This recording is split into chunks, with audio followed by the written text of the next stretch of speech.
Allô Bouné, bonsoir. Nomoko, bonsoir.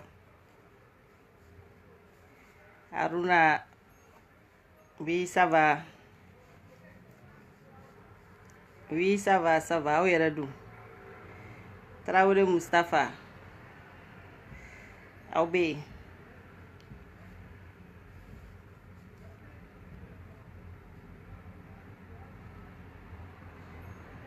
Ok, Smaïla, Inch'Allah. Défaut. Tim, bonsoir.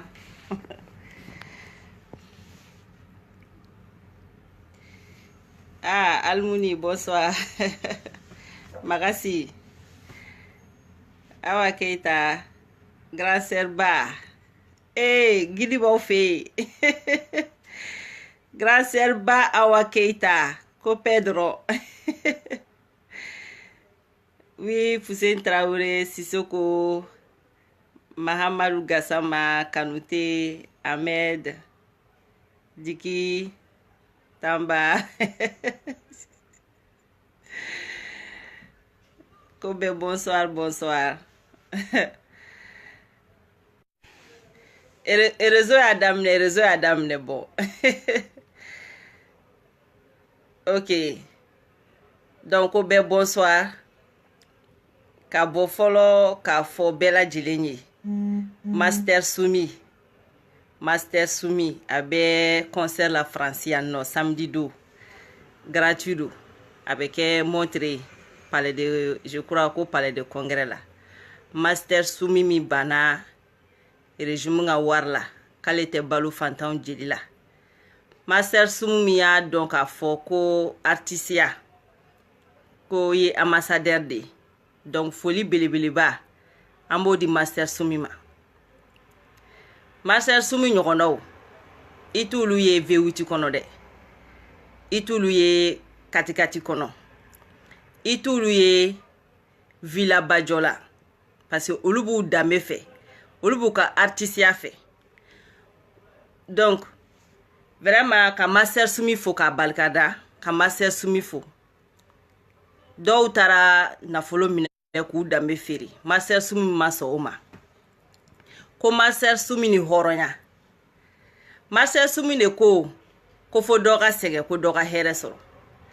Master Soumi ne ko mogo ete kongo munyu ese ki faso jo donc ka barka foli belebele ba bla Master Soumi donc no fene bora yi anga gidi belebele re abe actuellement ni America City la awo New York Awa Keita ofi awo donc Awa Keita ika chete bi ka jaga gidi mare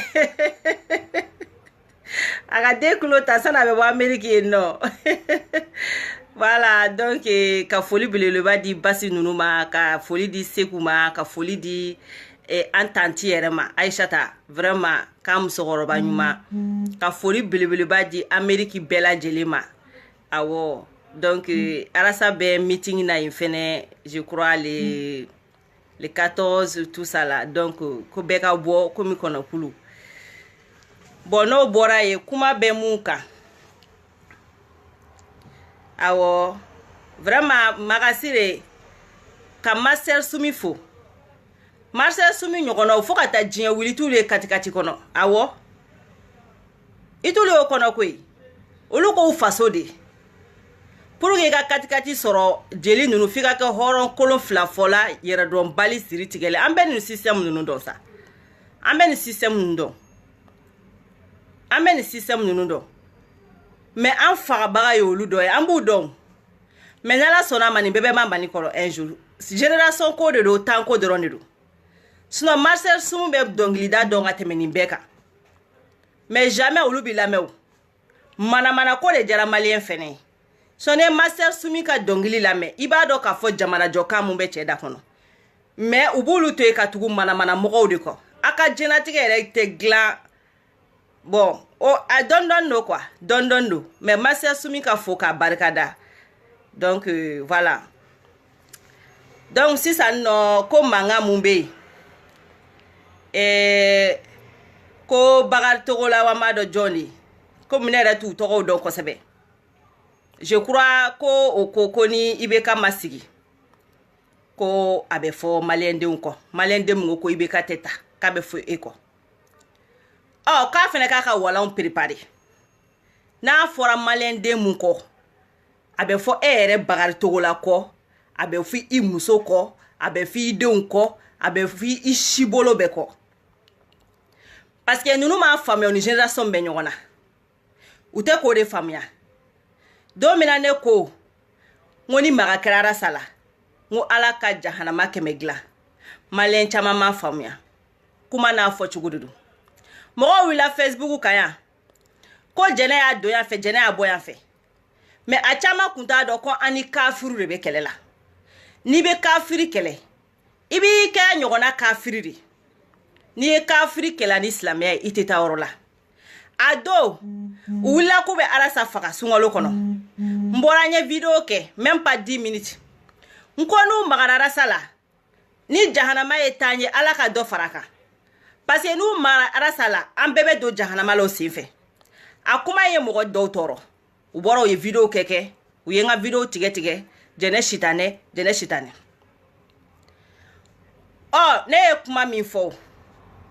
an ka ta ka Bakari Togola lajɛ Bakari Togola cɛkɔrɔbatɔ san 60 ni kɔ o de bɛ bɔ ka jamana kɔnɔdenw menacer ko ni ale ulu ma ta ko bɛ fɔ mɔgɔw kɔ o kɔrɔ tɛ sa ni ulu ma ta denw de bɛ bɔ kɛnɛma k'i ma jɛ n'o ye olu bɛ I faga ka bɔ Mali kɔnɔ Bakari Togola de ye kafiri wa ou bien jɛnɛ sogodogo de ye kafiri n y'a fɔ a don n ko n'Ala sɔnna ma Ala ka ne jɛnɛ ka tiɲɛ segin ne ma mɔgɔw wulila yan nɔ ka ne buruja ka manamanakan bɛ fɔ minnu bɛ CDR kɔnɔ n'o olu donnen don nafigiya la Cheikh Modibo Jara ka mɔgɔ minnu tun bɛ CDR kɔnɔ a IBK sɛrɛ minnu tun bɛ CDR kɔnɔ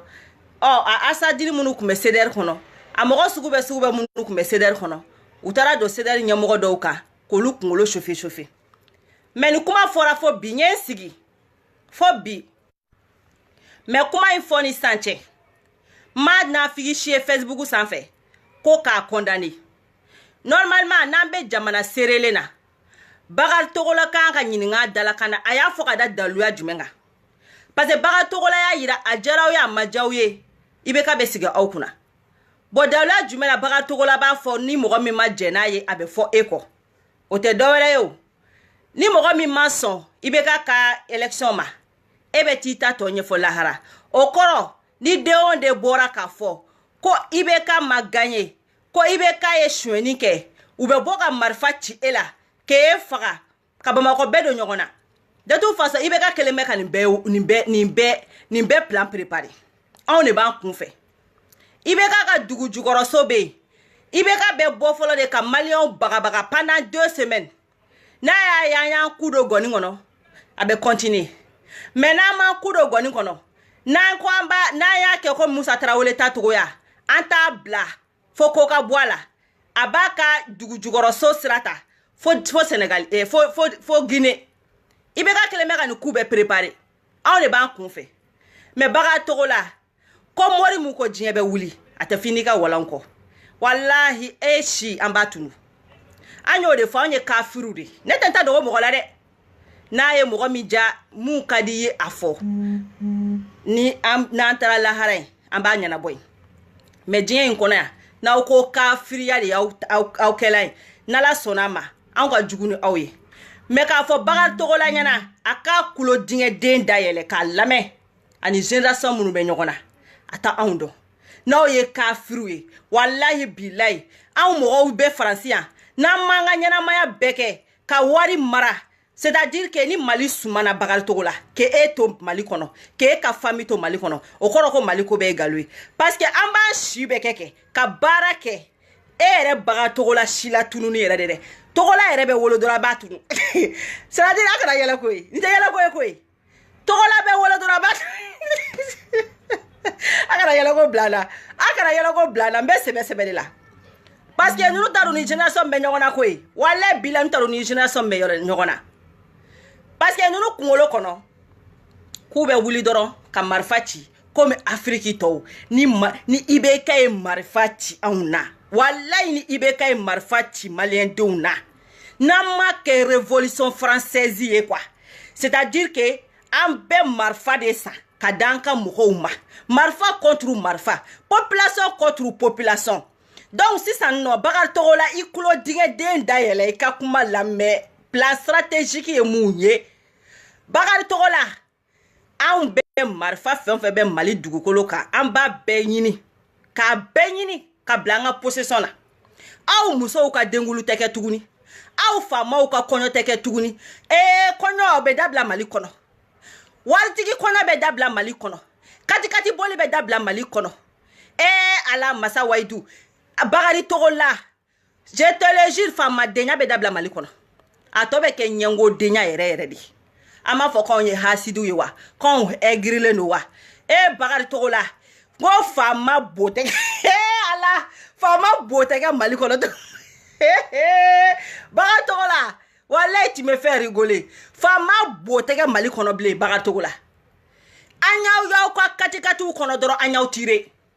en tête c'est-à-dire que nous y marfa chola ay do na ubora ni be kay marfachi ay do arabu ye mun ke francilane yoro metro dinga kono ubeta bombing blata mo be ka diko ka yela ko ay sabali yakana yela ko blan ala akana yela ko blana c'est-à-dire que ba to ko la ma famia parce que on be dien mu wono de am anya ni fo ye ngo on be ka dien la tike to ko nyumani doro ni ni folo ko lahara aw mata c'est-à-dire mu yela tara lahara mo na fe fo ye ko masa ko dogo ka tara ale sa na to ko de ko ale ma fo shi fo onye donc abe ala be kira be o kuma wore mais an ko masa on be la tike ko nyumani ni bo baga to ko la nous on est imperturbable bagar togola kani fiye ini génération munu be nyogona wallahi billahi ata do mo sugu munu c'est-à-dire ata do mo sugu munu wallahi abe ka kulenge awna bagar togola ngobe ka kulenge awna aw ye malion derani jomi eke aw boro joko na mena aw ba mine yoro ko ba do jokele ngono abeke fona antara kana nantara la FMB na ala sona kan la singa na tuguni peut-être abi songa ndo jokele ngono mais baga togola kanifiye na ye marfachi mogola ni baga togola ni ibeka ye marfachi mogola aye do sokono akana bode aye do mais na la sona ma c'est-à-dire ube Mali géré par Bluetooth arasa de la nous kuma fokoi ube Mali géré par Bluetooth ne jere se godogo de afo Mali be géré par Bluetooth aussi fait parce que mon femme te bokenama au bora doro ambe poza fait c'est-à-dire que ibe sebenu ngoro iba haram sebenu ngoro pon ibora ero ori ibanka c'est-à-dire que ibanga snapperu sore ubi snapper bagari togola koni c'est-à-dire ibitika foro do kono kati dogo ibe dinga senga doe baga togola identité école la modenteta école la re somo te boda fait parce que ambe fama nunu amba be yoro nyini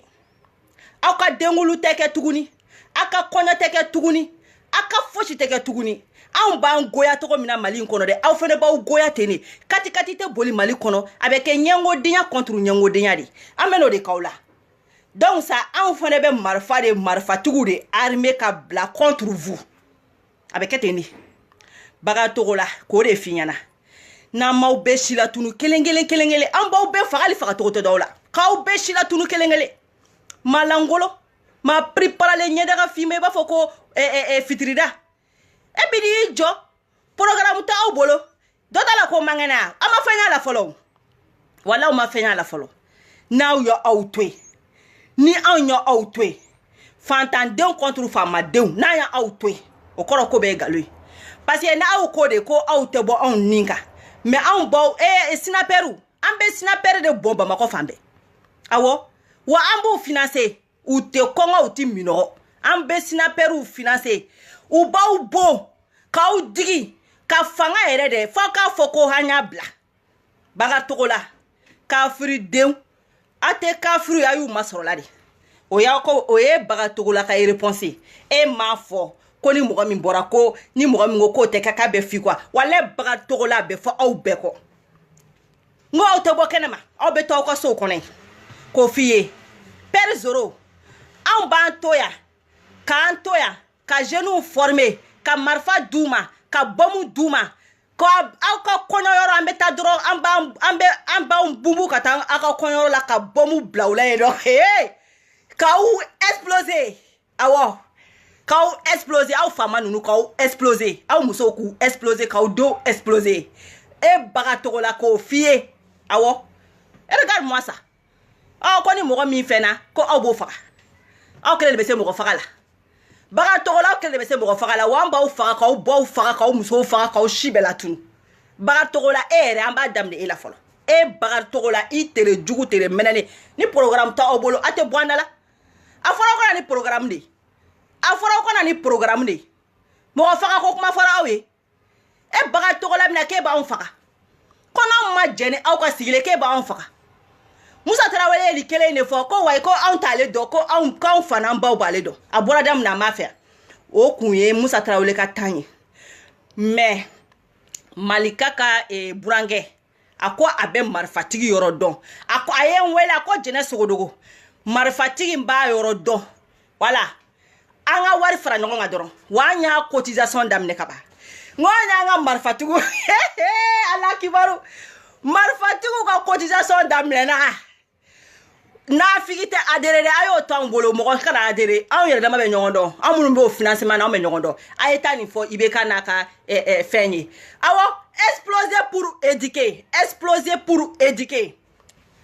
i b'a ye arabu y'o de kɛ tubabu la yan arabu y'o de kɛ yan u bɛ taa métro dingɛ kɔnɔ dɔrɔn u bɛ poubelle ni sigilen sɔrɔ dɔrɔn u bɛ bombe fila kɔnɔ dɔrɔn a bɛ sina ka mɔgɔ fila mɔgɔ saba yɛrɛkɛ ten awɔ u b'a kalama o le système français on va le faire au Mali awɔ Mali kɔni tɛ sa ala sa ka adamaden si latunu Mali la o kɔni tɛ fosi ye sa Bagatogo la Bagatogo la dɔrɔn kɛ muso bɛ taa an bɛ muso suivi dɔrɔn k'a exploser papa tɛ bɔ a la Bagatogo la k'o f'i ye voilà n'aw ko k'aw ye kafiriw ye k'aw ye maafiriw ye Bagatogo la n bɛ mun f'i ye fɛn o fɛn daga di aw la fɛn fɛn daga di aw la Bagatogo la a ye fara ka bɔ maliyɛndenw na dɔ kɛra Bagatogo la i bɛ san 60 ni kɔ de la i wolola ka Mali in to ni degun kelen kɔnɔ adamadenw dɔw de wulila ko yanamar Bagatogo la yanamar i bɛ ka nafolo min ɲini i bɛ k'a ɲini ni denw de i bɛ ka nafolo min ɲini i bɛ k'a ɲini ni musow de donc n'i denw ka hɛrɛ la an n'an denw ma ka hɛrɛ la an n'an faw ma ka hɛrɛ la an n'an baw ma ka hɛrɛ la donc ala ye Bagatogo la da donc bigi dɔ donne e bolo e ka maliyɛndenw dɛsɛ k'e da tɛ bɔ tulu la e ma dɔn barika tɛ ninnu na k'aw si bɛ kɛ suɲɛni na k'aw si bɛ kɛ fanga la k'aw si bɛ kɛ suɲɛni na k'aw si bɛ kɛ c'est-à-dire que k'aw si bɛ kɛ mɔgɔ tɔɲɔ la hali bi aw ma se ka fɛn sɔrɔ fɛn min bɛ se ka aw bɔ nɔgɔ la i t'a dɔn ko barika tɛ aw kɔ Mali san kelen n'i ye san kelen kɛ Mali fanga la walahi ni barika b'i kɔ o de la ne ko Sumala ala sa o la ne ko Sumala o ko Sumala ye suɲɛni kɛ n'a ye suɲɛni kɛ san joli ni san joli u ma se ka kalo caman yɛrɛ fɔ n ko mɔgɔ min sera ka suɲɛni kɛ kalo 6 o jigi ka tila ka kɛ millionnaire ye ka kɛ milliardaire ye n'o nafolo ye o ka kɛ millionnaire ka kɛ milliardaire ye n ko vraiment mɔgɔ kan ka danaya dɔw kan o b'a yira k'a fɔ o tigi bɛ se wari baara cogo la mɔgɔ bɛ se wari baara cogo la mɔgɔ kan ka danaya ta ka d'o kan an ka aw ma de a ye na ni programme bɛɛ ye IBK ka fɛn ye investiture ye IBK ye kuma jumɛn fɔ ko programme kelen b'a kɔnɔ Demsanu ngana mɔgɔkɔrɔba dɔgɔya wa ko demsanu ko mɔgɔkɔrɔbaw ma ibeka ko mɔgɔkɔrɔbaw kana demsanu faga jika ko demsanu fana ko mɔgɔkɔrɔbaw kana demsanu faga demsanu mu wila ka mɔgɔkɔrɔba dɔgɔya ani mɔgɔkɔrɔba mi bolo ja demsanu kana ka faga jumɛn ka jugu ibeka e ka fanga kɔnɔ demsanu mu sara jiga ibeka ita dado demsanu mu sara cɛncɛn ka ita dado demsanu mu filɛ kampo kɔnɔ ita dado sila nana sila ko k'ale tara ale sigilen ministériel la ale tara Malte a tara Malte ka taa kampo lajɛ k'a y'a sɔrɔ mɔgɔ 20 bɛ Malte kampo kɔnɔ o ye exemple ye dɛ a y'a chiffre hakɛya fɔ n hakili t'a la mais sila ka kuma b'a yira ale taara sɔrɔ mɔgɔ 20 bɛ Malte kampo kɔnɔ mais ale seginnen ka taa tugun a taara sɔrɔ mɔgɔ 80 b'a kɔnɔ mɔgɔ 80 b'a kɔnɔ an ko sila ma dans ce cas sila o bɛ se ka kɛ cogo di e ka taa mɔgɔ 20 sɔrɔ ye e ka segin ka taa mɔgɔ 80 sɔrɔ ye o kɔrɔ ko mɔgɔ 60 de farala jama kan n ko sila o bɛ se ka kɛ cogo di mais sila bɛ mun kɛ k'anw jaabi sila da ko anw ma k'ulu denw ko an pourquoi an b'an compare olu denw na k'ulu denw tɛ se ka ji ta k'ulu denw tɛ se ka ji ta ne ye nin de fɔ kɛlɛ in kɔnɔ fɛn fɛn mɔnɛ bɛ ne la o ye fantandenw ka mɔnɛ de adamaden i kɛra fantanden mais i t'i mago dɔn o ye kabako ye i t'i ka hɛrɛ dɔn o ye kabako ye o ye kabako ye donc ka nin fɔ o kun ye Bakari Togola ka yɔrɔ ye ni Bakari Togola tɛ sigilen tɛ ni mun ye k'an b'u lawuli n'a ye c'est à dire gɛri kuma in dɛ a bɛ mɔgɔ caman paniquer mɔgɔ caman bɛ ka paniquer mais Père Zoro mɔgɔ bɛ yen n'i tɛ fɛ gɛri ka wuli Mali kɔnɔ bɔ IBK kɔ i ka fara Sumala kan i ka fara Sumala kan i ka fara Sumala kan n'i tɛ gɛri fɛ fara Sumala kan siran tɛ saya sako ye mais n'aw tora siran na jamana cili a ma besoin diɲɛ bɛɛ la koyi n ko mɔgɔ 2 mɔgɔ 10 bɛ jamana ci faransi révolution bɛ daminɛ don min na mɔgɔ 20 de bɔr'u ka village la ka na k'u bɛna fɛn voir k'u bɛna u bɔr'u ka dugu la k'u bɛna Paris kɔnɔna la a ye taa révolution française lajɛ o mɔgɔ 20 de kɛra sababu ye bi n'anw bɛɛ bɛ faransiya o mɔgɔ 20 de kɛra sababu ye n'anw bɛ faransiya o mɔgɔ 20 de ko yana marre olu de wulila ka b'u ka village la ko yana marre révolution française daminɛna ten ne donc kɛlɛ ma besoin jamana ma besoin ko diɲɛ bɛɛ ka wuli ko ka kɛlɛ kɛ kɛlɛ ma besoin o la hali mɔgɔ 2 a bɛ jamana ci donc o fɔ bɛɛ ye donc minnu bɛ siran na IBK kɔ parce que caman bɛ yen u bɛ ka siran ne u b'a dɔn tiɲɛ tɛ IBK bolo dɛ mais u bɛ ka siran ne ko kɛlɛ mais mun fɔ u ye a ye bɔ IBK kɔ a ye bɔ IBK kɔ a kana fara Sumala k'a ka jamana jɔ Sumala filɛ nin a bɛ ka fɛn o fɛn fɔ a bɛɛ jamana jɔ kan IBK taara a ye mun fɔ IBK taara a ye mun fɔ ko denmisɛnninw ala ne IBK ka investisseur la ne sara de ko denmisɛnninw ko ka mɔgɔkɔrɔba dɔgɔya dabila wa mɔgɔkɔrɔba fɛn fɛn bɛ denmisɛnnin faga wa i yɛrɛ laban ko tɛ ɲa IBK wa i bɛ don jahanama su fɔlɔ e ma bɔ k'i yɛrɛ ɲininka an bɛ neni de la tiɲɛ fɔ de neni ya tiɲɛ fɔ de neni donc an bɛ ka tiɲɛ mun fɔ o y'o de neni wa a b'aw faga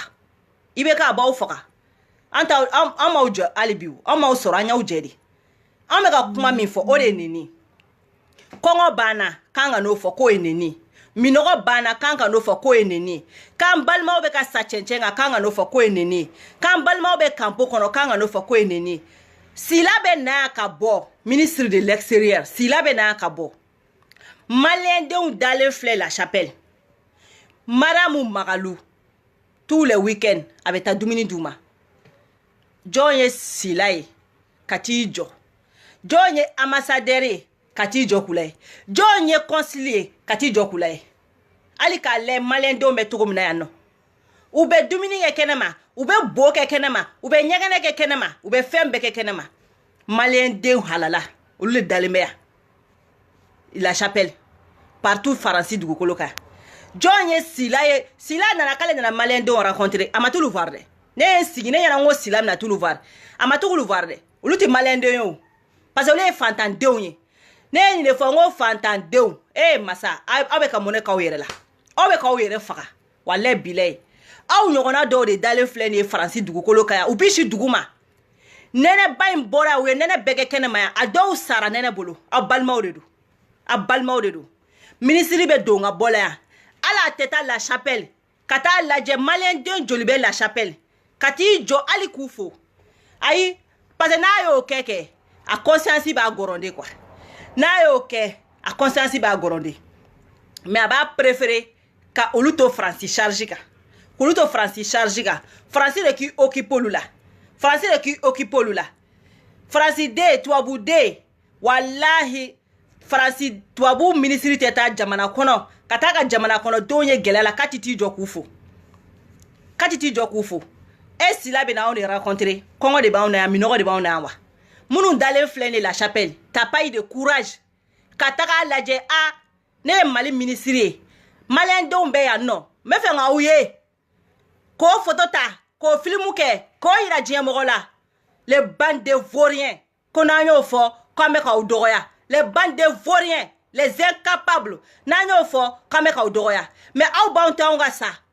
aw b'aw to anw ka sa sila bɛ tila ka mun fɔ ko wayi ko anw de bɛ ka mɔgɔw bila ji kan ko parce que ko n'anw nana k'an bɛ taa an terikɛ dɔ ka goloki singɛ an bɛ taa an terikɛ dɔ ka pantalon singɛ an bɛ taa an terikɛ dɔ ka samara singɛ ko ka taa an jɔ fleur kɔrɔ ko k'an photo ta ko k'o ci an ka village la donc k'a yira bɛɛ la ko tout va bien ko k'a sɔrɔ k'anw bɛ galère kɔnɔ yan nɔ ko donc ko anw de bɛ ka mɔgɔw bila ji kan k'olu tɛ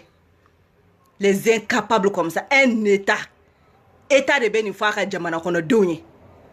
impôt min bɛ ka di e sila ma e sila bɛ k'i ka bɛnja mun kɛ an ka wari la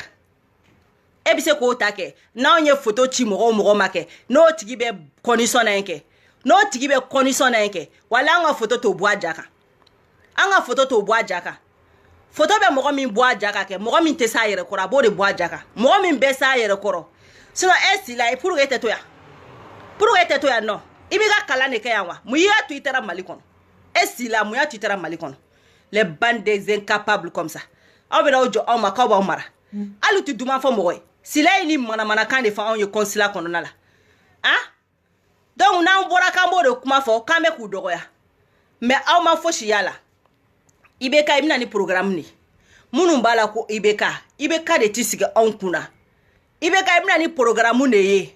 programme t'i bolo ko fɔ kɔrɔmatigɛli ko denmisɛnninw ka mɔgɔkɔrɔbaw bonya ko maliyɛnw bɛ e fɛ maliyɛnw bɛ e fɛ IBK e tɛ maliyɛnw fɛ donc e de tɛ hɔrɔn ye i ko maliyɛnw ye hɔrɔn mais e de tɛ hɔrɔn ye sɔni e ye hɔrɔn ye wala IBK an bɛ kuma min na bi an kun t'o fɔ n'o bɔra ye video kana jaya minnu bɔra ko Sumala tɛ seli ko Sumala tɛ ko silamɛya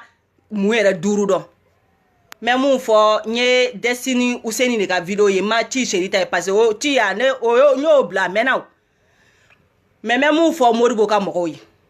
Moribo déjà ka mun fɔ bɛɛ ye fɔlɔ san'a bɛ se Sumala ka seliko kumaw yɛrɛ ma fɔlɔ an bɛ mun fɔ Moribo ka mɔgɔw ye mɔgɔ bɛ Moribo kɔ k'a fɔ u bɛɛ ye Moribo laban ye IBK de an ye nin fɔ ka tɛmɛ an ye nin fɔ ka nin fɔ Moribo Cheikh Moribo Jara ye IBK de plan de do mais a plan si tɛ marcher u ka plan fɔlɔ kun ye mun yɛrɛ ye fɔlɔ o kun ye de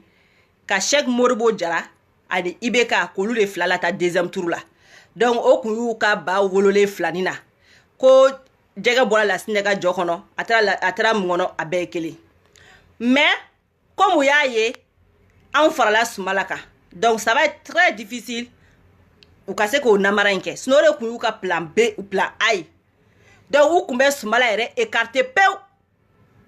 comme c'est-à-dire que IBK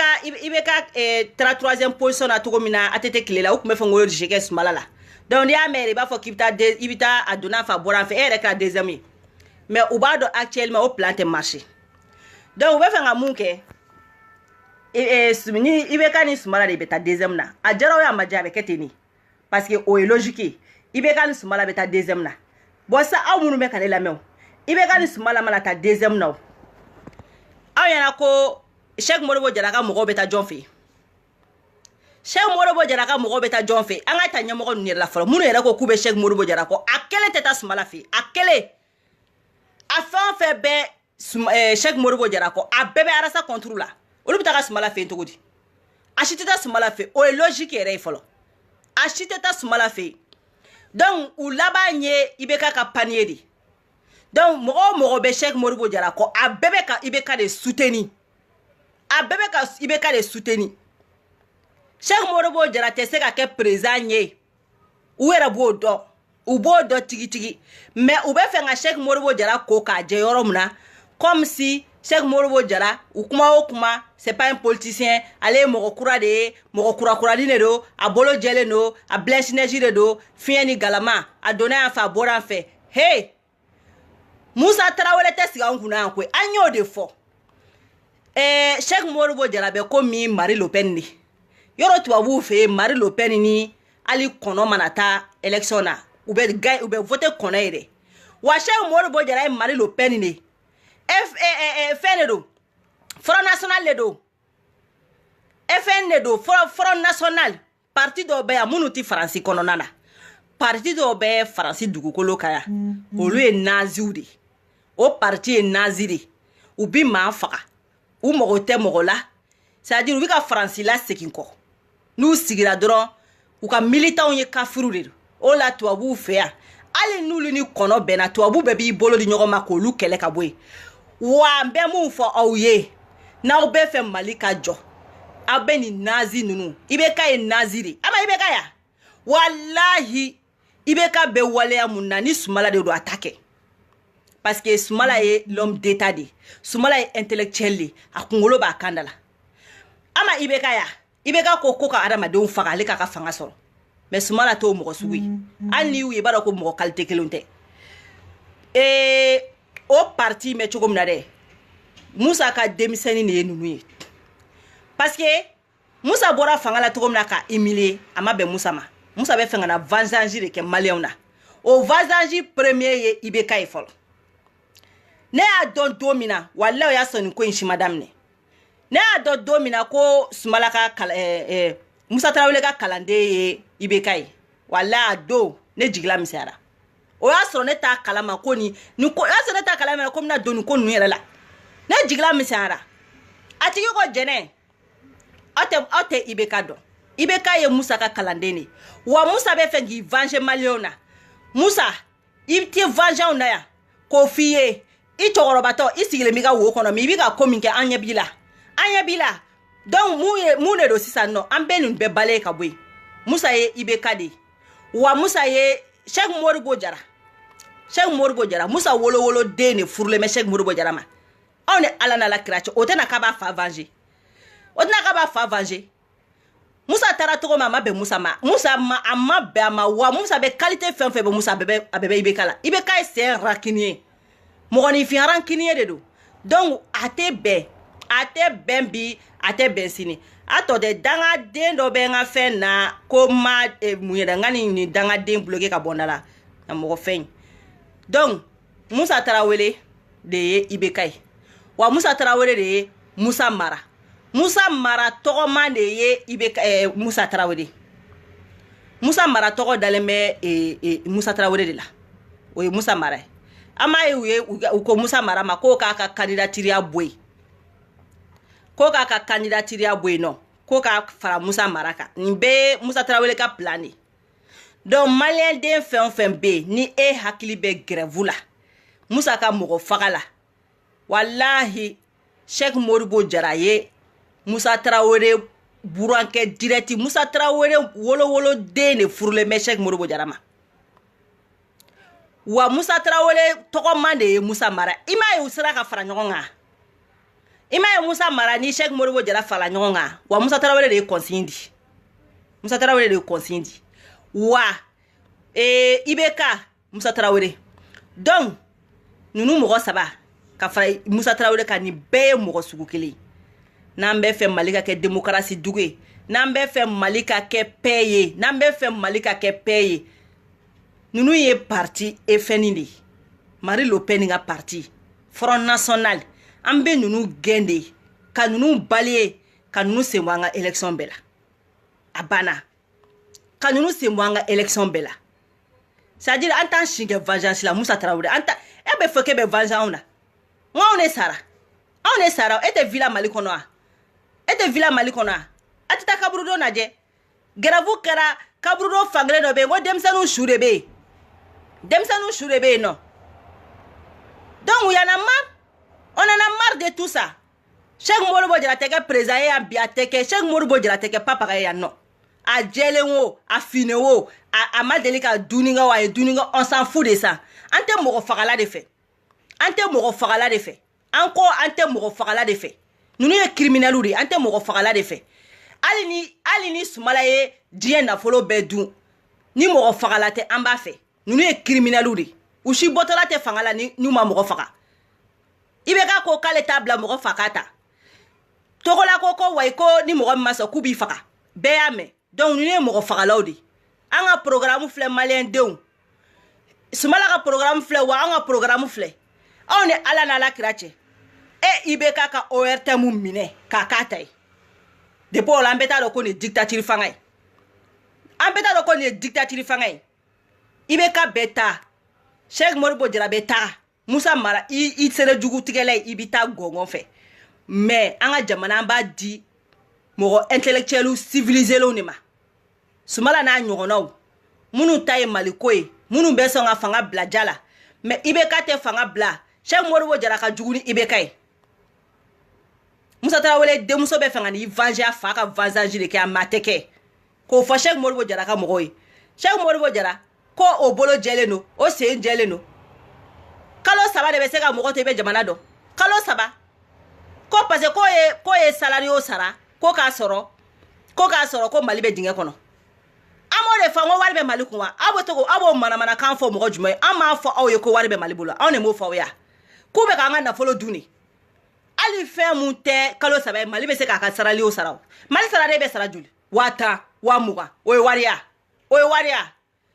cash aya sanogoto très fin kumala aya Amadou aya sanogo kelenga mali mine coup d'état ke ngo aya sanogo ni wari bora de kumejiga ka yoro la a 2 semaines amake milliardaire ya aya sanogo 2 semaines amake milliardaire ya bangi muyaka milliard déclaré amato bangi kama jonya fo awye aba fo ko Cheikh Modibo Diarra sekam ye mali bodinga kono o kuma Cheikh Modibo Diarra kumeka mali saraka sarali la akumeka mali saraka wari jumena konti jumena ngakumeka mali saraka mali ere halala na folo de la anyo de fo wari be mali kun mali te fanta duguye ala ye fanga jugu de siga an kuna de pangolo la sinon mali te fanta juguye mali barakela be sara joli wa tani fla wa wolonvla wa shekin abana fonctionnaire be sara joli mo munu sara te wa bidurubo wa keme be se ka barakela tan sara million kele me se ka barakela mugan sara o ye wari mali budget kono ata jonga do me ayana me ama kunde fa ko ye kalo saba kere ko ka malen do mbo dinge kono aye mu bo dinge kono o teke anno na yo ke ka jigida nine ka ateke Sumala Cissé ale de be ka nga président Sumala Cissé de be ke président programme ba bolo wana antara tiere ka Sumala ka partisan ka sympathisant ka chani atai nantara tiere ka parti politique fait be ni parti politique nyana maro abebe Sumala ko deuxième tour la abebe Sumala ko Bachili be Sumala ko abebe Sumala ko ay joanga dome Sumala de be ka nga président ye amna ni programme nyuma nye ay re nyebe Sumala ka programme na ninta mo ni fin jigitugu ibeka kataka kaseka dese ka programme kelen fo ko balien donga nyogo ko ka mo koroba doga dabla awni ala na la kirache mo koroba doga ibeka asebene be tena ko jome ke doga asebene be tenka wa ibeka ko jome ke doga ne ibeka ere ma fo mo ke be ka doga yo jomba doka be ka fo ke be ka mo doga jombo fo fem tese be ana ma de tenga ebe tika discours basique odi ko malien ne akana mo koroba doga ya de malien ne akana mo koroba doga ya de demisanu ne akana mo koroba doga ya wa ibeka on demisanu fena ko ima ko ibeka fara demisani fagama bagar togola fara demisani fagama ibeka demisanu sara jika ibeka abebi ka belangono abebi ka minengono abe an beka sa jika ibeka iduma boka kumolo ima boka kumolo ko beke nini an beka sa jika an beka sa chenchenga iti kumola de donc ende ni mai me an fagali kayin kwa no bore me kuma terminer ni mali jelui Ne ou ka clipouye. Wallahi billahi. Non, laisse tomber. Ablaye Jabate. Am Koita. Non. C'est-à-dire quoi? Il y a le quoi. Et Ablaye Jabate, elle est à Ijila. Am Koita, elle est à Ijila. Nte kuma demse numa de. Nte kuma demse numa. Am Koita, e be komi Johnny Hallyday. Johnny Hallyday saraka milliard de toi ko. Imaya, o lango jamana ka jo kwa. Ni jamana ma jo. Adamaden be bafuyele no. Adamaden be bafuyele no. E chokorobato Ablaye Jabate kata Ijila ka kila kana dongili da galonga. E Am Koita kata Ijila kana galon da dongili ka. E tata bambo kata Ijila. E kanja kata e kanja. Au beta klupubo. Banamu e kanja soro. Wallahi e ma ka Mali to dinge kono. E kanja kanga Mali deme. Ala da ebe banamu be bolo. Ni aye kanja be villa bi. Ala di tuwabu barika. Ne e ka preza nyogona malangolo kumbe tuwabu kuna. E kanja nyama se sara. Nyama se sara. E kanja banane uye chere. E bine uye chere. Bribiri kana diye tuwabu fe. Ukungito Mali kono ke. Ukungito Mali kono. Wallahi kunte boa bolo. Ni aye fo bi. Ebe furata la ebe kene ala kanja. Ala ni tuwabu barika. Anko anga jamana kono donga ketene. Jamana ka possibilité da ka demsanuma. Uka kalange. Uka se ka ke savant ye. Uka se ka fenyana ou gla. Uka se ka invention ge. Uka ke medicine nyanama ye. E kanja kume français ni.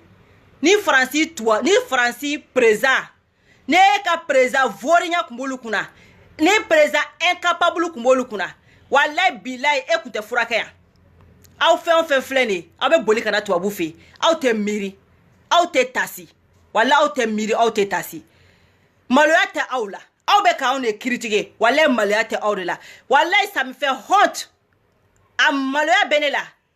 Quand Joko tout va bien chez moi. Nkele nga nyera tuwabu fe nga. Wallahi a maloya benela. Ne ka jo ko Afrique tout va bien. E Sadio Kouyaté e ishibeke Europe ya. E Sadio Kouyaté beti jo. Haibe ka twene. Wallahi Mali tota. E masa. Fo Sadio Kouyaté ba fo. Hai Mali tota. Ay Mali tota. Mali ka intanto. Sadio Kouyaté. Mali ka inta. Eni ala nala krache Mali ka inta. Sadio Kouyaté. Mali ka inta. Ebise ki kali kaburu la ko Mali ka inta. Sadio Kouyaté. Mali ka inta. E shibega tuwabu fe. E dombe Europe. E Sadio Kouyaté ita fa ki donga segi. Mali ka inta me e dombe Europe. E dombe Ameriki. Dero si ma abe Ameriki. Abe katikati ukone. Abe vidumane. Abe ka dujo gade ema. Mali wartere. Ameriki wara a woshi. Me joy possibilité dama. Américain. E Sadio Kouyaté kume a joy possibilité dama. Français. Ele beti jo. Fantan jamana kono. Ameka wuli. Kambo jamana jo. Ameka wuli kambo jamana jo. E jelu. Aw beta jo. Ko Mali ka inta. Ko Mali ka inta. Fo ba ko Mali ka inta. Anga sa Congo la Mali ka inta. Anga sa Minoro la Mali ka inta. Ay fala bo président na sa. Wala foshite Mali la. Mali ka inta. Mais aw mo kolo ne be wuli kana tuwabu fe. E Sadio Kouyaté ala ki kisi ki tanga. Wallahi ni tansonye Sadio Kouyaté bi. Ubiye cheka na France. E Sadio Kouyaté ni bana jugu e soro. Ubiye cheka na France. Ha? Mali ka inta. Sadio Kouyaté Mali ka inta. Tout va bien. Ni Sadio Kouyaté ka kuma la me. Ko Mali ka inta. Foshite Mali la. Foshite Mali la. Jagata mo be ka sauka jagata no fe foshite Mali la. Mais aw ma nyini ka don. Pourquoi Sadio Kouyaté e pumbe français e ma delika zonje ni tola français e Sadio Kouyaté mo nyini ko don. E Sadio Kouyaté ma se ka nyini ka don. E Am Koita ma se ka nyini ka don. E Ablaye Jabate ma se ka nyini ka don. Aw de ko aw ye jelu ye, ko aw ye tariku ye, ko jenatique donia beba aw kungolo kono, ko aw ye demsenu mu ye ko te ko don. Mais aw nya don kumu me ka zone provoquer Mali kono. Aw nya don kumu me ka bandia provoquer Mali kono. Mais aw ma se ka courage ta, ka audace ta, ka kilo ta ko don. Aw de bena jo onye fe ka be kuma. Ka be jamana jogo kuma fa onye. Ni shite ni artiste nuna kuma na Europe. Aw ye dusu tawni. Aw ye dusu tawni. Aw be se kana togodi. Aw be se kana togodi. Ka France yaw nyela. Munu ma bo France, munu ma bo Mali dafe. Je peux le comprendre. Fika body ni ma bo ite France, ite djien kalama. mais aw caman nana siɲɛ kelen tɛ siɲɛ fila tɛ na aw nana faransi aw bɛ boli ka taa Touré Fer la ka taa aw photow ta a diinɛmɔgɔ b'o la a artiste b'o la nin fɛn o fɛn filɛ nin ɲɛmɔgɔya la a bɛɛ ye faransi y'a ɲɛ la a bɛɛ ye Amérique y'a ɲɛ la wala hali n'i taara Marɔku n'i ye hɔrɔnden ye k'i b'i faso fɛ i bi dusu bi keleya i ye silamɛ dusu bɛ keleya silamɛya tɛ jagoya seli o la minnu ko Sumala Sise tɛ silamɛ ye Useni e bɛ kafiri dugu de la dɛ i tɛ taga maga n'u m'i sen tigɛ k'i bolo tigɛ k'i kun ci k'i da fara taga maga kɛ Useni e sigilen bɛ dabara baya la faransi ta maga pour que Useni Destiny Useni i ta maga e bɛ ka balo kafiru fɛ makɔrɔ ye dongo joli kɛ église kɔnɔ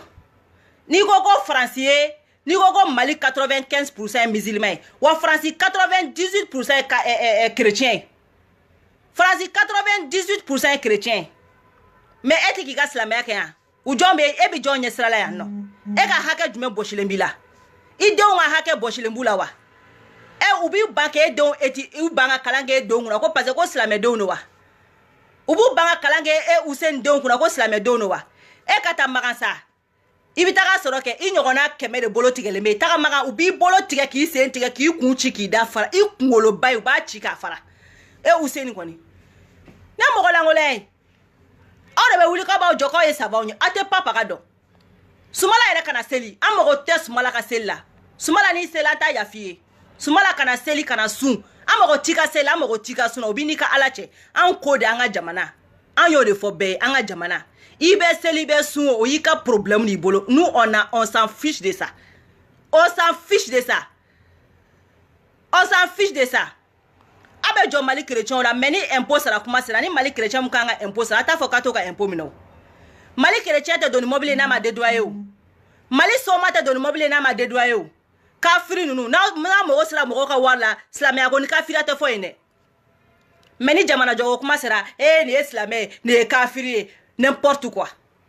Useni e de bɛ jɔ k'e bɛ vidéo kɛ Sumala kan donc kan t'aw da i t'a fɔ ko jɛgɛ bɛ ji la Useni e bɛ jɔ ko Sumala tɛ seli Sumala n'i seli la an t'a yafi ye kana seli kana sun Sumala aw k'i ka an ka jamana de jɔ an mɔgɔ b'o de la Useni makɔrɔ ye PD de a ma PD wele ka taa don wa o tɛ e tɛ ka mara PD fɛ yan wa Faransaw la ni tɛ PD i tɛ ka mara PD fɛ yan wa i tɛ ka bɛɛ b'a dɔn k'a fɔ ko makɔrɔ muso in kɔni k'o tɛ o kɔni bɛɛ b'a dɔn o couverture bɛɛ b'a dɔn k'o ye couverture a mɛnna makɔrɔ mɛ cɛ ni muso cɛ tɛ muso t'o wele don ko an kɔrɔ fête de la musique la makɔrɔ ye cɛ tɛ muso t'o de wele ka taa Élysée u ka dɔn kɛ travesti k'u wele u ka taa dɔn kɛ e tɛ ka balo de ka jamana kɔnɔ o ma bɔ don ko k'a ka belaw da o tɛ ka balo de ka jamana kɔnɔ e tɛ ka balo de ka jamana kɔnɔ e tɛ k'i somɔgɔw balo de ka jamana kɔnɔ mais ninnu ye mun mɔgɔ modèle ye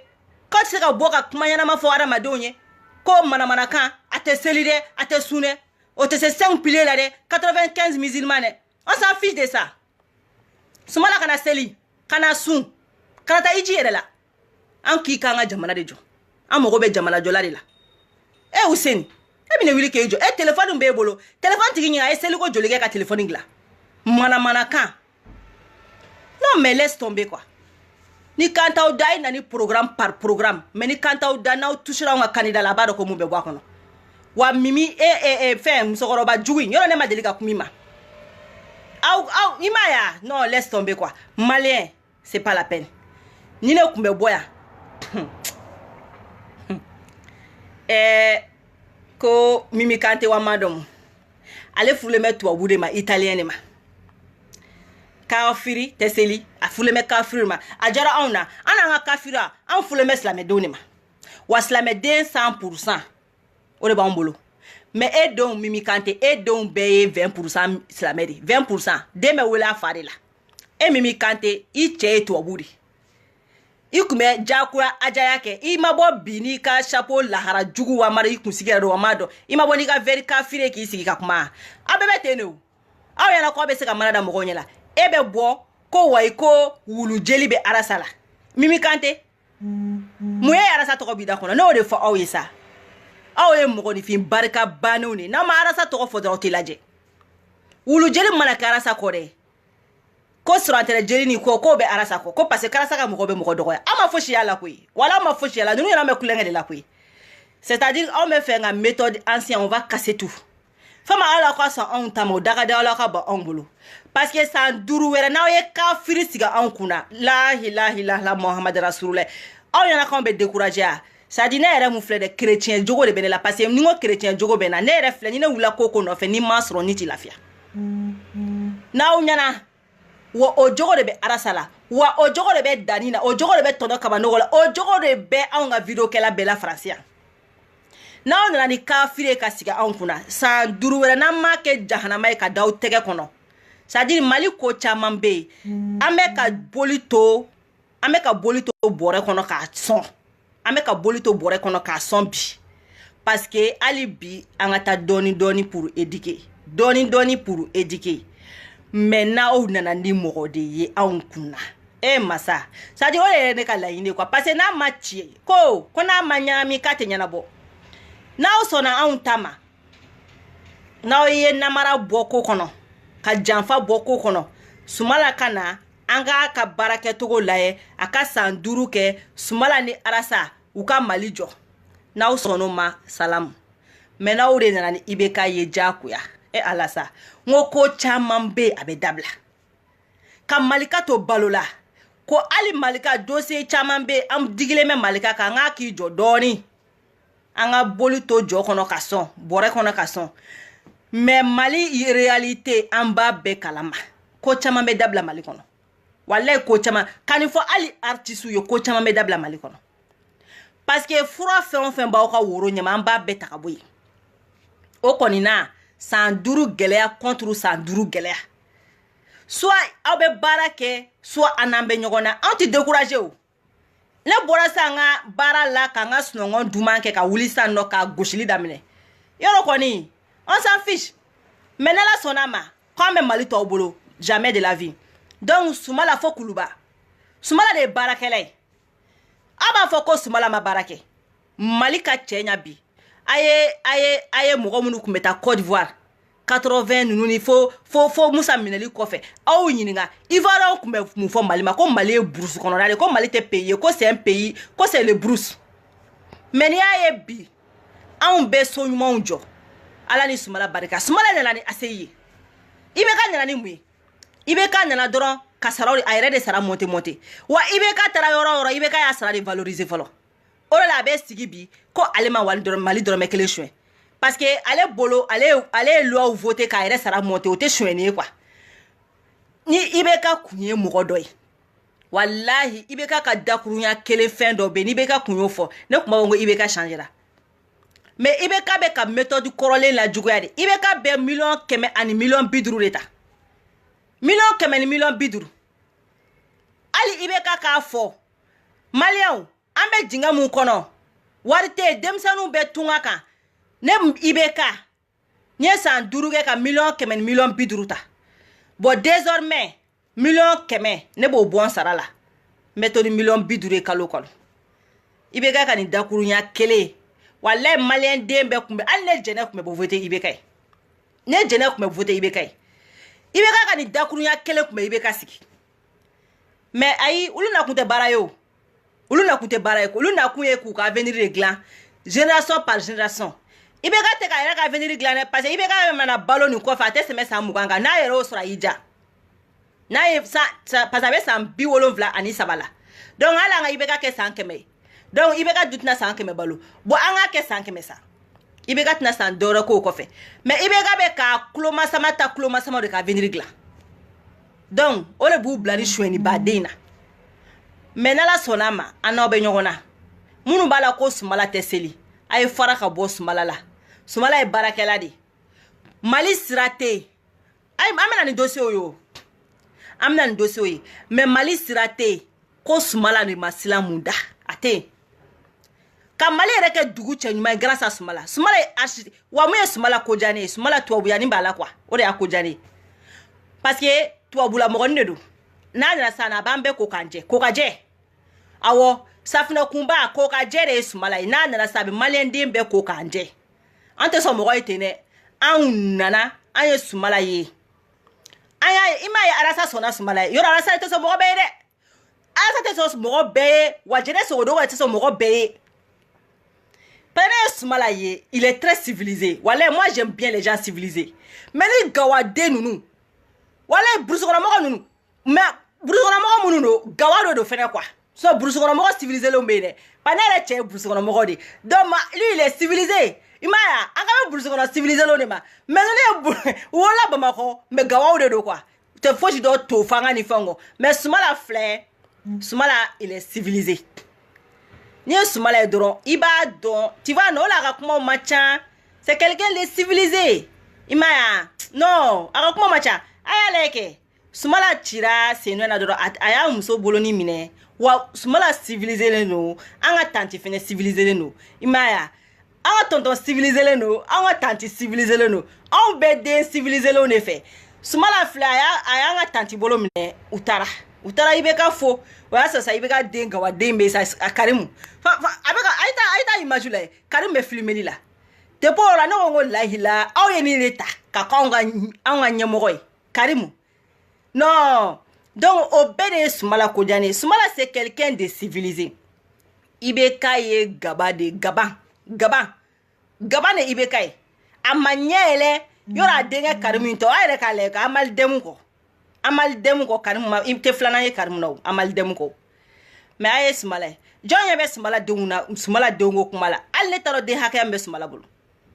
neta don sumala don fino wa a don jele wa ntudo c'est-à-dire c'est quelqu'un de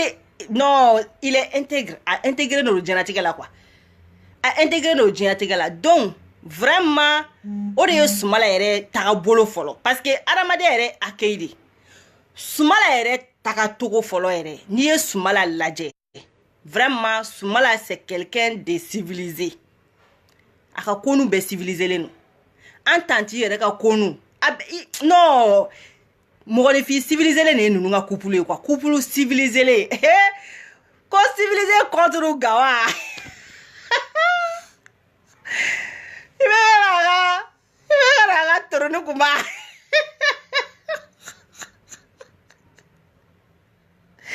imauya anga tantika ja tu vois non aga ja ya yuba disquette ni anga tanti ko be gondru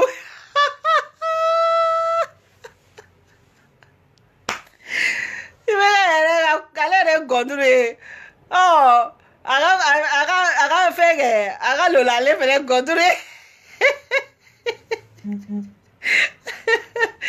non c'est pour dire tout simplement non smala ya dani donc koni kantu da ku kataka we programme nyuma me smala de bolo voilà programme nyuma me smala de bolo smala civilisé le no smala c'est-à-dire quoi ati kumari sumala e kurane jigine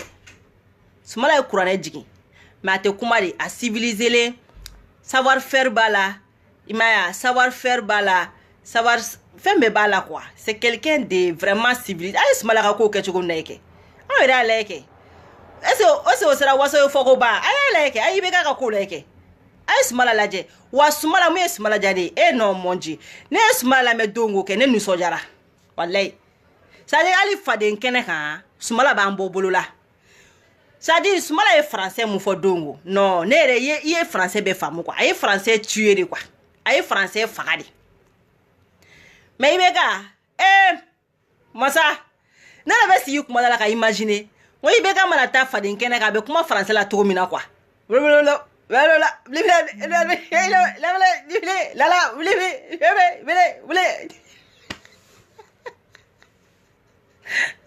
il va comment la mais atese pas manangana atese français là atese anglais là il va se fouche là imana il va ira discours là il va mu ça dit te fouche femme il va ka discours là donc smala ya ka programme for français là non mais adam il be kuma be femme aka français non propre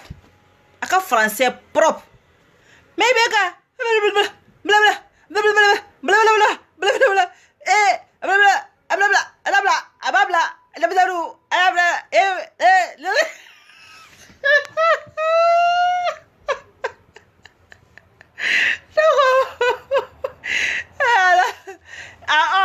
ko carte électeur aita carte électeur uta aita carte électeur uta aita carte électeur uta wallahi Sumala c'est un homme d'état aita carte électeur uta anga séré ko kuma anga séré fembe fo wallahi Sumala c'est un homme d'état o keleni tiere la aka français kadi c'est-à-dire aka français ka makan quoi kadi aka maka mais do togele no to fo baliga français he ne be sigi na tara tubabu nunga kere ka be mun fo quoi parce que ne yɛrɛ t'a faamu an t'ale ta faamu yɛrɛ hein le Mali est dans un au be fort dans un pays qui y a difficulté impérablement, c'est-à-dire le Mali est dans un trou.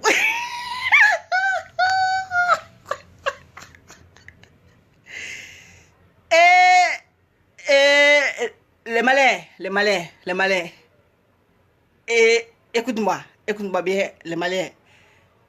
J'ai une liste, mais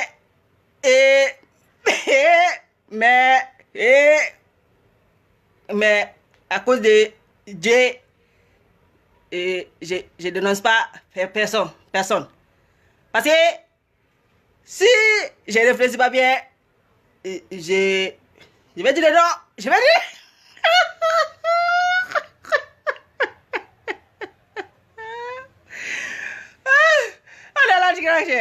Parce que d'abord, quand il veut faire français, non, il veut faire français, il veut faire flamme, comment sumaya passe à Dakar téléco du coup. Non, alors, Malien, Aïsabali, ni mamiri, alas, bon, talala, mais, kayobe molo, Aïsabali, nkam fa kunda, kamba kunda, mais je refais la mingue. Utesena. Programme me fleur. Utesena. Les Maliens. Aïsabali. Mokoroba doya dabla. Mokoroba doya. Malien. Demsanou. Ne balmao. Ne teru. Ne demsanou. Aïname. Mokoroba doya. Mokoroba doya. Itu la bangun ma.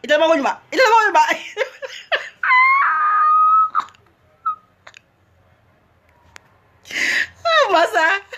nous présent. On a la tché. Nous présent.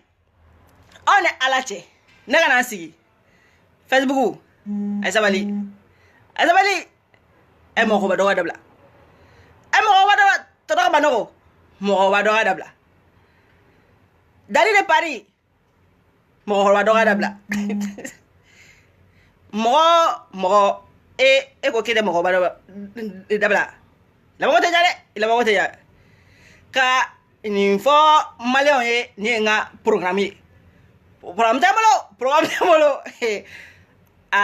nana Mali soro dinga kono. Quand j'ai venu au Mali, j'ai trouvé le Mali c'est dans le trou. Inch'Allah, je vais faire mon mieux. Mais Malien ayenga nga shiana ayakuna. Ate fidir wale Malien. Voilà, ate fidir wale. Donc ibega nga programme abe flakoro.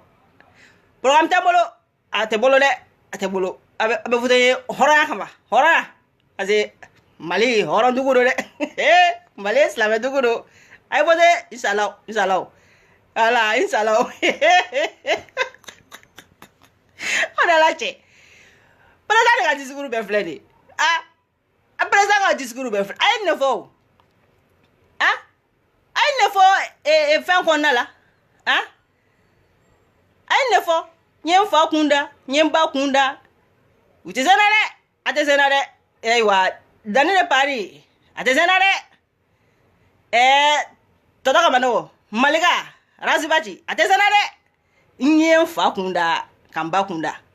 wa shoshu me jogo fladi alama inshallah atezena o de kudo ka fɔ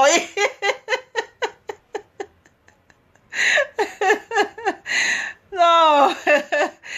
okay bon o de kudo k'a fɔ bɛɛ ye a ye taw ka carte électeur ta ka bɔ kuma kɔnɔ parce que vidéo bɛ ka janya a ye taw wala i bɛ ka me fɛ c'est-à-dire a ka investiture in diyara ne ye cogo min na parce que Arasa ko bois dɛsɛra souvent ne yɛrɛ tun bɛ to k'a fɔ n ko ala n ko bois dɛsɛra mais vraiment a ka investiture in y'a yira k'a fɔ ko bois dɛsɛra yɛrɛ yɛrɛ de parce que ni président sera ka na mɔgɔ ba yiri ka fara ɲɔgɔn kan ka se ka nin kuma dɔrɔn de fɔ donc o kɔrɔ ko bois dɛsɛra donc bɛɛ ka t'i ka carte électeur ta bɛɛ ka voter Sumala Sise de ka programme ye programme ɲanama ye ani CDR ani Rasbach ani anw maliyɛn den ɲuman fɛn o fɛn bɛ yen ne yɛrɛ Jɛnɛ Sogodogo ne tɛ tugu mɔgɔ kɔ ten an ka sɛbɛla kuma bɔ a la kulonkɛ bɔ a la an kana sɛbɛ kan wallahi u ko don min na ko Sumala ye zon ye a ye nin n taara n ye ko caman sɛgɛsɛgɛ Sumala ka ko la mais mɔgɔ min don a bɛ ko caman kɛ a tɛ fɛ a ka dɔn wa Ala yɛrɛ b'o mɔgɔ sugu de fɛ mais Sumala ka faute kɛra mun ye dɔrɔn c'est-à-dire que u y'a donno mɔgɔw bolo bon mɔgɔ min don il est très calme quoi a calmelen de don bon maliyɛn fɛnɛ bon u bɛ sina ka jogoni dɔ da i la bon an kana ɲɔgɔn nɛgɛ maliyɛn ka rasisiya souvent a ka bon parce que Sumala Sise kɔrɔbɔrɔla mɔgɔ de don bon u y'o olu bɛɛ jogo ninnu dada la quoi bon i m'a ye olu de nana fara ɲɔgɔn kan sinon Sumala filɛ nin n'i ye Sumala yɛrɛ jɔ walayi k'u kelen o kelen ɲininka k'e bɛ mun dɔn Sumala ko la a si tɛ se ka kan jɔlen f'i ye bon à la fin an yɛrɛ kɔni an ka recherche kɛ ne ma da Sumala yɛrɛ kelen ka mɔgɔw ma dɛ n taara a sun kɔrɔ ka Sumala sɛgɛsɛgɛ wallahi ne y'a fɔ n ka vidéo kɔnɔ n ko hali ni Arasa tun ma voter Sumala ye ne tun bɛ Sumala ta ne tun bɛ voter Sumala ye parce que ka da mun kan u ye Sumala minɛ mɔgɔ kan de ma wallahi u ye Sumala minɛ mɔgɔ kan de ma sinon Sumala filɛ nin a ye baara caman kɛ depuis ne yɛrɛ ACI ko kuma mɛn Sumala ka programme na ko Sumala de nana ni ACI ye vraiment a ye ne la nisɔndiya et puis ni Sumala kun ye mɔgɔ langolo ye Mali bangi ma juru do Sumala la koyi a kana bangi ACI finaliser bangi international de ye wari di Sumala ma a kana plan finaliser wari kun ye Sumala kɛ mɔgɔ dɔ ye a kun b'a di a kɛrɛfɛ mɔgɔw de ma mais anw yɛrɛ ka mɔgɔ dɔ bɛ yen ale yɛrɛ ye a taara ka taa yɔrɔ sɔrɔ a kɔnɔ k'a ka yɔrɔ jɔ donc a ma kɛ famille ko ye a y'a kɛ pour tous les Maliens n'i y'a ye a tɛ dɔn yɛrɛ ko Sumala de y'a kɛ parce que a ma kɛ famille ko de ye n'a kun kɛra famille ko ye bɛɛ kun b'a dɔn parce que a ka famille kun b'a fɔ anw ka Sumala de y'a kɛ an ka Sumala de y'a kɛ mais n'i y'a ye a ma dɔn k'ale Sumala y'a kɛ parce que a ma kɛ famille ko a y'a kɛ Maliens denw de Mali sira tɛ yen Mali sira ɲuman tɛ yen ko Sumala ma mun da Sumala ye mɔgɔ min a bɛ keleya dusukolo b'a la wa mɔgɔ bɛ keleya ne b'o de fɛ ne bɛ mɔgɔ keleya bagatɔ de fɛ mɔgɔ min bɛ keleya ka baara ɲuman kɛ mais mɔgɔ min bɛ baara jugu kɛ ne t'o fɛ Sumala bɛ keleya parce que Sumala bɛ taga jamana wɛrɛw kɔnɔ a y'olu baara kɛ cogo ye a bɛ keleya yaya wa a bɛ baara yɛrɛ de kɛ a ye sabali an ka Sumala ta programme ɲuman bɛ Sumala de bolo a ye nin dun et puis d'ailleurs o yɛrɛ de y'a ko diya ne wallahi o de y'a ko diya ne parce que aw ko Sumala ye sonyɛni kɛ mais Sumala ye sonyɛni kɛ ok mais a ye sonyɛni kɛ nafolo ma tiɲɛ a bolo o ye ne dabali ban dɛ mɔgɔ min ka sonyɛni kɛ CMDT depuis 80 tile san 30 mɔgɔ min bilala baara la kalo 6 dɔrɔn k'o ye sonyɛni kɛ o wagati y'a sɔrɔ et puis daliya jumɛn b'aw bolo k'a ye sonyɛni kɛ y a rien qui est informatisé Sumala nana k'o ye sonyɛni kɛ an k'a kɛ tiɲɛ yɛrɛ sa i ye 20 sonya o taara wolo miliyari de bolo mɔgɔ kan ka danaya dɔ tigi kan dɛ et puis ni Sumala ye zon ye walayi mɔgɔw bɛ mɔgɔ la u t'u da don Sumala da la Sumala bilala yɔrɔ o yɔrɔ mɔgɔ si ma tigɛ a la Malien ka da tigɛ Sumala la mais jamana wɛrɛw k'a kɔ dogo o se ka kɛ Sumala sigilen fɛn kunna Yewma kunna munna olu mɔgɔw bɛɛ tilala ka lettre ci ka Sumala féliciter k'a ye baara ɲuman kɛ Sumala taara sɔrɔ ko minnu bɛ ka kɛ wallahi y'u bɛɛ bila règle kan u tɛ bɔ ka nin yɔrɔ in fɔ wa ne ni Sumala ka mɔgɔw sigira non intellectuel dama Demba yɛrɛ filɛ o ta ye civilisation dan ye o ye u bɛɛ de civiliselen don hali ninnu bɛ kuma tɛ digi la wallahi u bɛ kuma tɛ digi la mais i bɛ ka lajɛ n'a bɛ kuma dɔrɔn ni fanga ni barika ni fɛnw ye vraiment an ka voter Sumala ye Sumala de y'anw ka candidat ye wa ne Jɛnɛ Sogodogo ka candidat de ye Sumala ye n ye Sumala étudier ka étudier ne tɛ tugu mɔgɔ bɛɛ kɔ dɛ hali ni Alasa kun tugura Sumala kɔ ne kun tɛ tugu a kɔ mais ne ye Sumala étudier Sumala ye baarakɛla ye Maliyɛnw Sumala ye baarakɛla ye Mali kanu bɛ Sumala la Mali kanu bɛ Sumala la wa Sumala ɲɛ bɛ keleya Sumala bɛ ko ɲuman fɛ civilisation ka d'a ye donc Sumala fo kuluba donc o de kun don merci beaucoup Ala k'an to ɲɔgɔn ye a k'an bɛn kuma wɛrɛ au revoir